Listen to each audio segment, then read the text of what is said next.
labas, aš esu Odeta ir štai mano 3 filmai, į kuriuos kviečiu ateiti.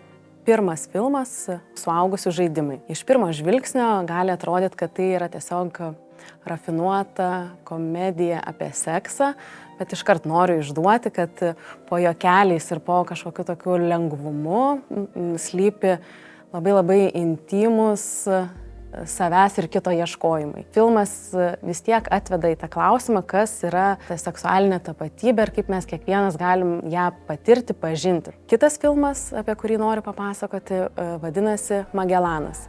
Aišku, jeigu pasiilgom Gaelio Garcia Bernalio, filme Magelanas jisai įkūnija portugalų keliautoją, tyrinėtoją ir užkariautoją Ferdinandą Magelaną. Labai įdomu, kaip filme režisierius stebi šitą herojų, Magelaną, ir po truputį kažkaip jį dekonstruoja ir po truputį iš to tokio didžiojo žmogaus jisai tampa, pamatom jo kažkokius tokius savanaudiškus kėslus, kažkokius tokias piktas užmačias ir visgi patys tada turbūt savo atsakome klausimą, kas yra tie didieji užkariautojai. Na ir paskutinis filmas – Vandens chronologija. Tai režisūrinis aktorės Kristen Stewart debiutas, pilno metro, kuris paremtas amerikiečių rašytojos Lidijos Juknavič memuarais.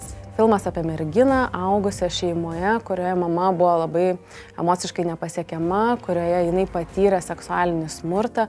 Smurtas filme beveik nėra rodomas tiesiog, bet labai stipriai jaučiamas per žodžius, kažkokius scenų nuotrupas.